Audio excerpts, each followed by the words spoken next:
Tu te rappelles Franklin? Ah, Franklin, on l'a déjà fait, c'était notre première review. Justement, tu te rappelles quand c'était? Euh... Diable! Ça va faire pile 3 ans ce mois-ci. Pile 3 ans qu'on a écrit notre premier script après beaucoup d'hésitation. 3 ans, c'est un chiffre. Faut vraiment faire quelque chose d'exceptionnel pour cette occasion. Tu penses à ce que je pense? Je pense que oui, Gore-Tex. Mais Blanche-Neige et moi, je me demande à quoi ressembleraient nos enfants.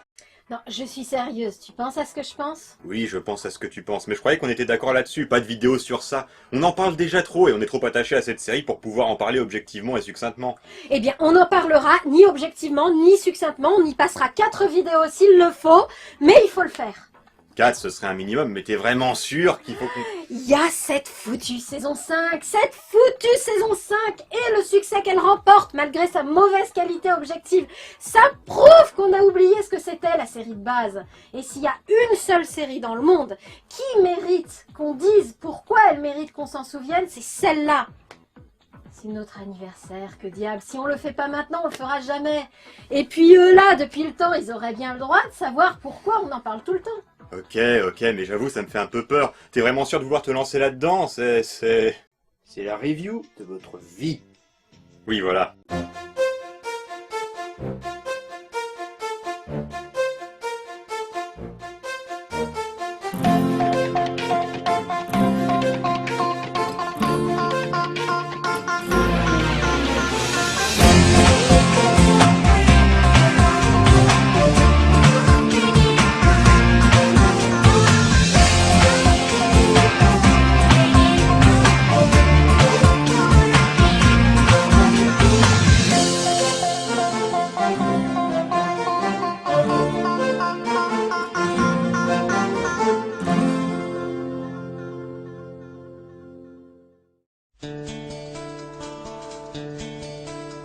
Tu te rappelles? Code Lyoko. C'est une tentative déplacée d'humour. On avait dit qu'on ferait comme ça, t'as déjà oublié? Je suis censée faire semblant pour le public. Hein? Ah ouais. Oh là là, l'entrée en matière complètement nulle, ça commence bien. Oh, ça va, on en a fait des pires quand même. Bon, Code Lyoko, donc. On a dû vous en parler 1 ou 2 fois. Tu te rappelles Jumanji, la série animée? Oui, c'est pas cette série où des enfants vont dans une réalité virtuelle commandée par une entité maléfique pour délivrer quelqu'un? C'est produit par Antéfilm. Tu sais, cette boîte qui, avant de disparaître, s'est rendue célèbre en produisant ce truc-là. Ah non, pas le générique. Ça va, c'est pas encore. On ira, on saura sauver notre existence. Ah! Ce qui lui permet de le superviser, un peu comme dans... Bon, Valérian et Laureline est une série semi à suivre. Comme... vous savez quoi. On n'a pas fait assez de références à tu sais quoi dans cette review. Oui, excusez-nous, mais tout ressemble à Code Lyoko et Code Lyoko ne ressemble à rien. Si l'histoire sans fin est le livre des livres, alors Code Lyoko est le dessin animé des dessins animés. Oui, Code Lyoko. Je veux dire Code Lyoko. Code Lyoko point, sans mot derrière ou quoi que ce soit. Parce qu'il y a autre chose? Disparaît avec un ordi. Avec capteur de mouvement peut-être? Non. C'était quoi ça? Je connaissais pas, ça a l'air... Ça... Tu te souviens quand on était tout jeune dans notre petit village de Gimmelstumpf? Il y avait cette parodie de El Paso avec Yumi déjà en scanner. Mais c'est déjà dans le scanner. Oui. 3 fans qui s'étaient amusés à se filmer dans les rôles de nos héros, la salle des scanners étant jouée par leur garage, et la fille du groupe étant jouée par un moustachu. Ça volait pas haut du tout. Mais pour un fan, c'était drôle à voir. Hein. Ben c'est pareil, mais en... sérieux. Sans blague. Soit dit en passant, c'était pas quand j'étais toute petite dans mon village de Gimmelstumpf. Moi, j'étais pas toute petite dans mon village de Gimmelstumpf. Moi, j'avais 24 ans et toutes mes dents. Je regardais la télé entre 2 révisions, je préparais des concours et j'ai vu ça. Un attentat à l'énergie nucléaire, là ça nous dépasse, on peut pas agir tout seul. Quoi? Comment ça? Si jamais on rate notre coup sur Lyoko, la région entière explose, il vaudrait mieux alerter les autorités. Non mais ça va pas. À tous les coups, il y aura une enquête. On sera interrogé. On devra tout leur expliquer. Et s'ils découvrent Xana, ils le débrancheront sur le champ. Et on perdra Aelita. Je sais, oui. J'ai adoré. Love at First Sight. Je regardais la télé pendant les vacances pour X-Men Evolution et j'ai remarqué ça. Xana dans un ours en peluche, j'en suis presque sûre. J'ai détesté, cordialement. Oui, au début, j'ai vraiment détesté. Et puis j'ai vu ça, puis ça, puis ça, puis ça, puis ça. Là, j'ai compris le concept et là, j'ai accroché. Au bout de 6 épisodes? Faut dire que la pub à la télé, c'était ce gars dans le désert. Et puis je me disais que j'allais tout de même pas regarder un truc genre manga avec un nom de yaourt et puis... Hein, ah oui, c'est parce que j'entendais Code Lyoko, moi, tu sais, comme le petit bonhomme à cheveux rouges dans la jungle. Bref, je supposais que c'était pas mon truc. Yaourt! Yaourt! Je déteste le yaourt! Bon, ceci dit, il y a quelque chose qu'il faut dire qui fait qu'on peut pas parler de Code Lyoko de manière objective. Oui, Code Lyoko, c'est... Bah, c'est Code Lyoko, c'est tellement de choses et en même temps, c'est très... Bon, je suis pas objectif du tout, hein. Non, ce que je veux dire, c'est que c'est vraiment pas n'importe quel sujet pour nous. On s'est rencontrés sur un forum Code Lyoko. On a rencontré notre caméraman sur un forum Code Lyoko. On a rencontré nos figurants sur un forum Code Lyoko. Il fait partie de notre vie. On peut pas en parler objectivement, on peut pas avoir du recul dessus. On va essayer dans la mesure du possible. Ça, c'est une mission pas possible. Juste excusez-nous si on peut pas s'empêcher de groupifier. Ouais, déjà un truc.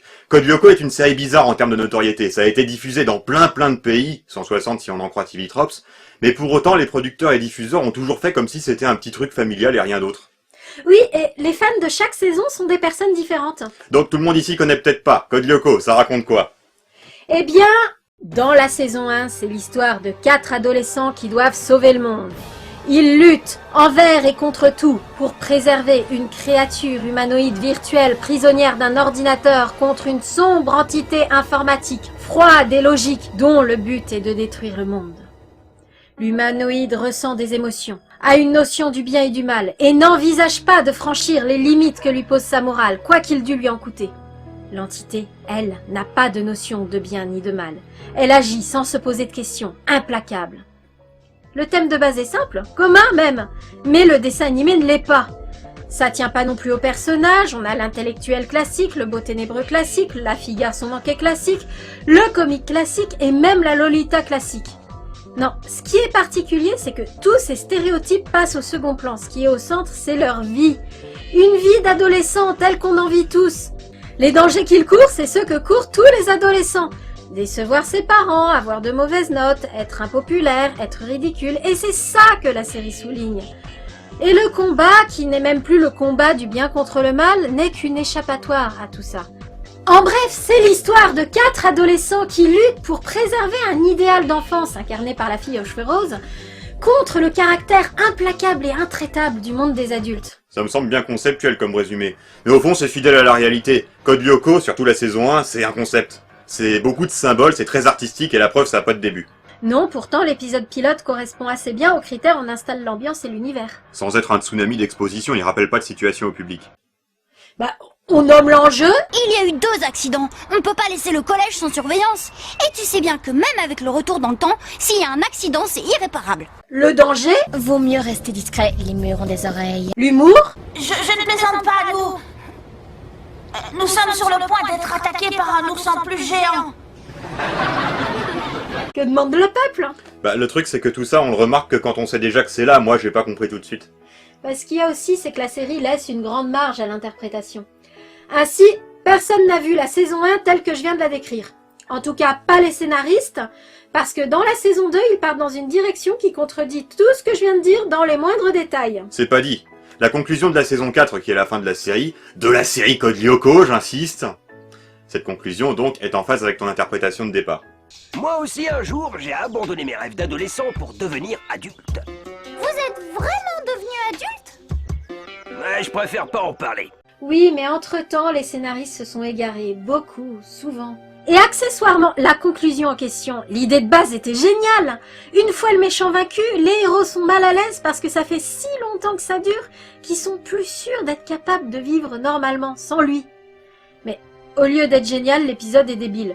Ils en ont totalement bâclé la réalisation. Au lieu de nous montrer des adolescents se débattre avec un malaise réel et plus fort qu'eux, on nous montre une bande de gamins immatures qui pleurnichent parce que l'aventure c'est fini et que c'est trop pas cool. Tu te souviens de moi en 5e? J'étais le gros intello du collège Kadik, fou d'informatique et sans un seul copain. J'ai découvert Lyoko et tout a changé pour moi. Je suis devenue un héros qui sauve le monde. Qu'est-ce que t'imaginais continuer à jouer le super-héros jusqu'à 80 ans? C'est normal que ça s'arrête.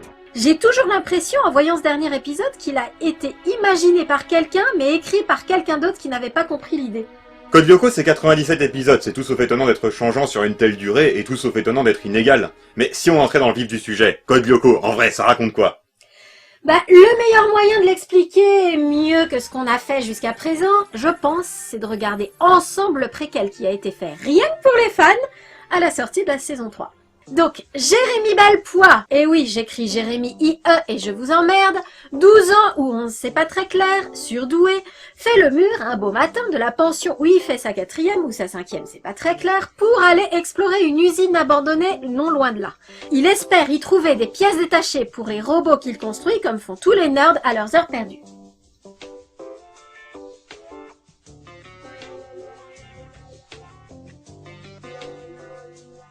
Il découvre des pièces, effectivement, des pièces très sophistiquées qui sont encore montées ensemble et qui forment un ordinateur géant qui tient sur 3 étages et qui baigne dans l'azote liquide tellement il est chaud quand il est allumé. Clairement pas l'ordinateur de la compta de l'usine. Et là, il appelle la police pour dire ce qu'il a trouvé. Tu rigoles, c'est un nerd, il l'allume, qu'est-ce qui pourrait bien se passer? Il pourra toujours le rééteindre après. Oui, bien sûr, rien de plus facile que d'éteindre un ordinateur géant baignant dans l'azote liquide qui n'a certainement pas l'air d'avoir été construit par quelques Doofenshmirtz pour conquérir le secteur des 3 États. J'espère que je suis pas en train de faire une énorme bêtise. Allez. Oh, c'est vrai, il envoie juste un rayon laser dans l'espace. Qu'est-ce qui pourrait mal se passer? Bah, dans la mesure où il est à 5 cm de l'interrupteur, oui, a priori, y a pas de raison qu'il puisse pas rééteindre l'ordinateur juste après si ça se passe mal. Dans la fiction, en général, quand on allume un ordinateur maléfique, ce qui se passe, c'est pas ça. Qui êtes-vous? Même jamais. Que cet ordinateur soit suffisamment sophistiqué pour abriter une intelligence artificielle avec un monde virtuel tout autour où elle peut gambader librement au milieu des arbres, des tours et des monstres. Les séides de quelques tyranniques seigneurs avec un casque à cornes qui habiteraient là. Un casque à cornes? Et ta sœur? On n'est pas dans Taram et le chaudron magique, là, on est dans Code Lyoko. Foi le seigneur des ténèbres avec ses motifs obscurs et son look psychédélique. Notre méchant, c'est un programme informatique, monsieur. Pas de corps, pas de personnalité et sans doute même pas de pensée. Juste une implacable logique, faire ce pourquoi il a été programmé. Parce que c'est ce que fait une intelligence artificielle. Pas que j'aime pas les seigneurs du feu avec casque à pointe, mais je regrette, un méchant comme ça, c'est classe. Juste classe. D'autant plus si la gentille, elle aussi est une intelligence artificielle, mais qui elle va plus loin que son programme de base, raisonne, évolue, acquiert une notion de bien et de mal, éprouve des émotions, dépasse son statut d'intelligence artificielle pour accéder à l'humanité. Sauf que, spoiler, la jolie demoiselle à cheveux roses n'est pas une intelligence artificielle comme le méchant. C'est une vraie personne dont l'esprit a été enfermé dans le supercalculateur et qui ne se rappelle plus d'avoir été humaine. Je le dis parce que ça n'a été introduit qu'à la saison 2 et que ça fait partie des idées qui m'ont profondément déçu et qui, selon moi, font perdre beaucoup de sa valeur à la série. Moi, ça me gêne pas tant que ça, car même s'il vire à 90 degrés après, le thème il a été traité. Dans une saison entière, moi ça me convient. Et puis c'est pas comme si elle avait pas perdu tous ses souvenirs et s'était déshumanisée au point de ne même plus avoir les informations nécessaires pour exister en chair et en os dans le monde réel. Si un thème est effacé, ça sert à rien qu'il ait été traité. Mais revenons à nos nerds. Jérémy, donc, discute avec cette intelligence artificielle qu'il a décidé de surnommer Maya en attendant d'avoir plus d'informations. Car elle-même n'a pas de passé, elle se souvient pas de son créateur ni rien. Elle sait pas grand-chose qui puisse renseigner Jérémy sur ce à quoi sert le gros ordinateur. Elle se souvient pas de l'ordinateur, ni du monde, ni des tours, ni des monstres, ni de rien, elle sait juste parler. Par contre, elle est très effrayée parce qu'elle se voit elle-même dans un monde étrange peuplé de monstres et de trucs bizarres. Jérémy décide de laisser l'ordinateur allumé pour ne pas éteindre Maya avec et de rentrer au collège pour en guetter un peu plus en surfant sur le web. Et là, on rencontre le héros. Jérémy est électrocuté par le distributeur automatique, le héros. Le ramène à l'infirmerie. Mais non, je parle pas de lui, je parle de lui. C'est lui le héros Tum Tum Tum, et c'est encore un des égarements qu'ont eu les scénaristes de Code Lyoko dans les saisons 2 et 3. Homme, malgré son aspect maigrichon et sa voix fluette, c'est le badass de service. C'est lui le héros. Bon. Alors, l'autre héros ramène Jérémy à l'infirmerie et il fait son Malo Corrigan. T'as voulu du jus? Bah t'en as eu.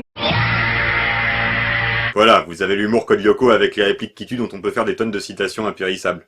Dis, t'es bien évidemment au courant que ça, c'est une réplique de la chèvre. Du jus, du café, du jus, du courant. Si tu veux citer une bonne réplique de Code Lyoko, cite plutôt celle-là. C'est du délire puissance X. Ou alors celle-là. Dès que tu te seras fait greffer un deuxième neurone, j'accepterai peut-être de sortir avec toi. Ou celle-ci. Mon cher Xana, si vous croyez m'impressionner avec vos microbes à 2 octets, vous vous foirez le doigt dans la webcam. C'est bon, tu vas pas nous faire l'intégrale des 4 saisons non plus. Ah, si ça avait été un adulte, lui, ils auraient dû le faire doubler par Emmanuel Curtil. Ciao, tonton Jack. Oh, au lieu de quoi? Salut monsieur, alors on a la patate. Voilà. Ça va. Les dialogues de cette série sont remarquablement bien écrits. Bombe explose, individu contrôlé par Xana anéanti. Génial. Ouais, il y a juste un petit problème. On n'a pas encore le modèle de poche. Pas seulement dans l'humour. On y voit les héros exprimer en très peu de mots toutes les affres de leur vie d'adolescent et de leur vie de héros. Il n'y a jamais une phrase inutile, il n'y a jamais une blague de trop, il n'y a jamais d'emphase inappropriée. Tout ce qui est dit est ce qui doit être dit. Pas plus, pas moins. Jérémy, j'ai manqué quelque chose? Pourquoi t'as de l'eau sur la figure? Je te raconterai, Aelita. Cette fois, il s'en est fallu d'un poil. Revenons à nos distributeurs automatiques. Jérémy est revenu de l'infirmerie, bricole ses robots et est promptement attaqué par eux, sous les yeux de Ulrich, qui est le héros, mais pas le héros, et qui était venu voir si Jérémy, le héros de l'histoire, allait bien. Là, Ulrich flaire qu'il y a une couille dans le potage et demande à Jérémy ce qui se passe. Mais que se passe-t-il? Et Jérémy lui raconte tout et lui livre le résultat des enquêtes qu'il a fait hors cadre. En fait, le supercalculateur abriterait un monde virtuel appelé Lyoko, dans lequel se trouve Maya. Et Jérémy a trouvé dans l'usine des espèces de sarcophages, hors cadre, qui permettraient à des êtres humains d'être virtualisés dans ce monde virtuel. Les phénomènes bizarres, électrocution, robots qui attaquent, il sait pas encore en quoi c'est lié avec tout ça. Mais un sujet en entraînant un autre, il tombe d'accord que ce serait bien de faire le test de la virtualisation avec un véritable être vivant. Accessoirement, remarquez que dans cet épisode pilote créé longtemps après le début de la série, ils mettent un temps extraordinairement court pour aller du collège à l'usine, alors que dans la série, en gros, ça prend ce temps-là.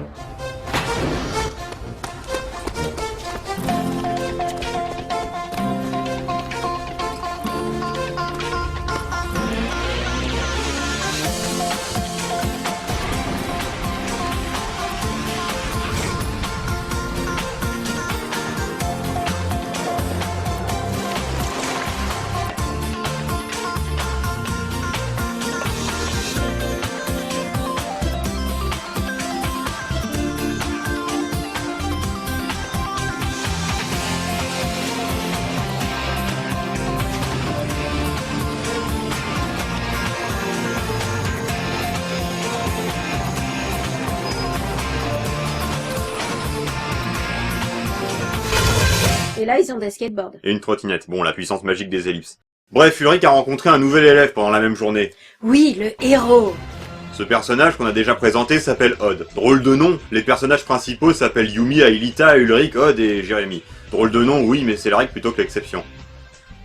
Au début, je croyais qu'il s'appelait Aude et qu'il était une fille. Il faut dire qu'entre sa voix et son habit... Vous êtes sûr, monsieur?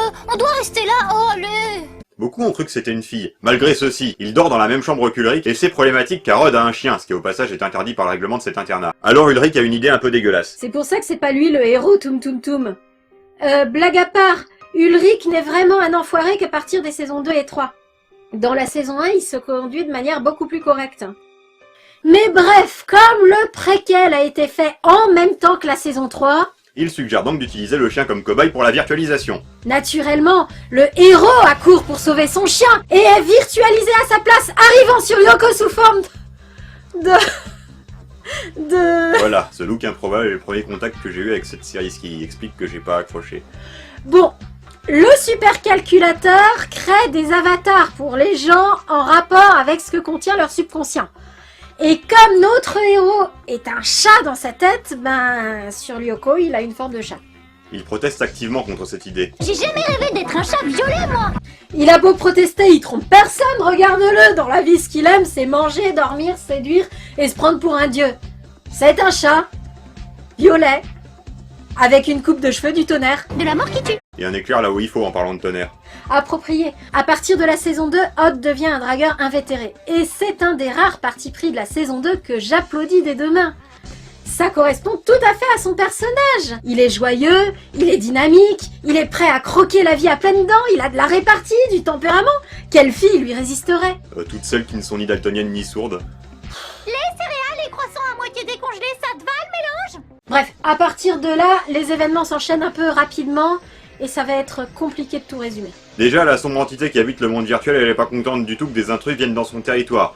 Alors, elle envoie à Odd des sacs à pommes de terre sur pattes. Qui tire des lasers.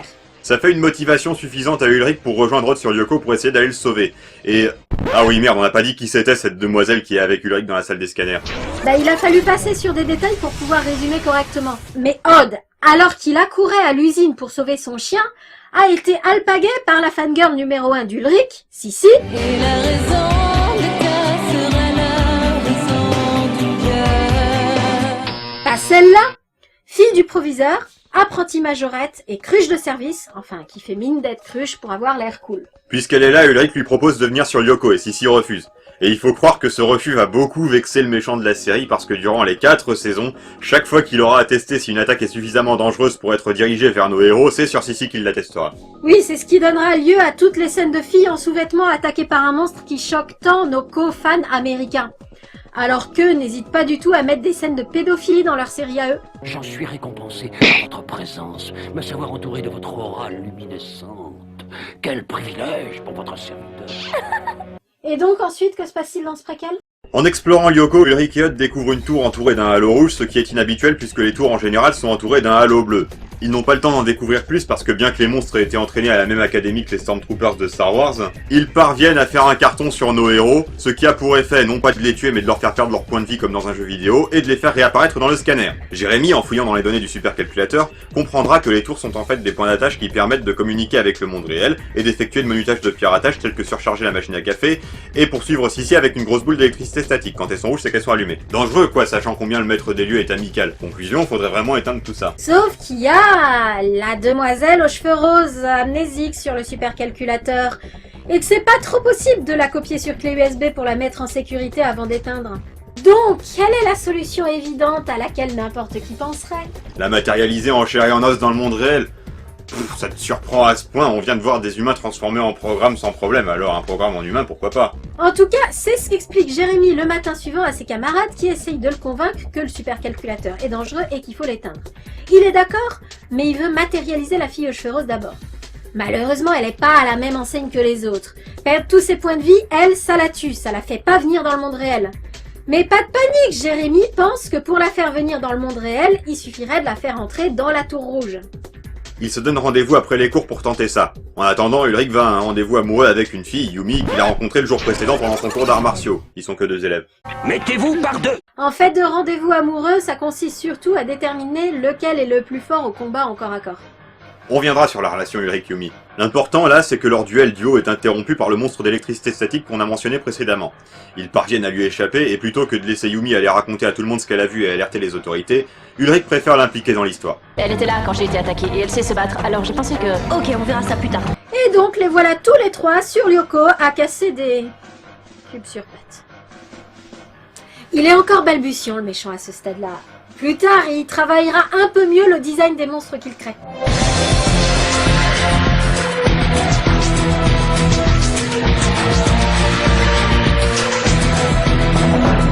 Baston, explosion et enfin l'elfette à cheveux roses arrive à entrer dans la tour. Déception, ça ne la ramène pas sur Terre mais ça a 2 effets. Déjà, ça lui apprend qu'elle s'appelle Aelita. Ensuite, ça fait disparaître le monstre d'électricité statique qui était en train d'électrocuter Jérémy. Il n'a pas le temps de faire quoi que ce soit de ces informations. Sissi, que le monstre d'électricité statique a terrifié, emmène les adultes à l'usine pour leur montrer le supercalculateur. Évidemment, le proviseur du lycée demande à Jérémy d'éteindre tout. Alors, pour sauver Aelita, Jérémy décide d'utiliser une des fonctionnalités de l'appareillage qu'il avait découvert pendant ses recherches un peu plus tôt, et qu'il n'avait pas testé parce que c'était trop dangereux. Le retour vers le passé. Retour vers le passé.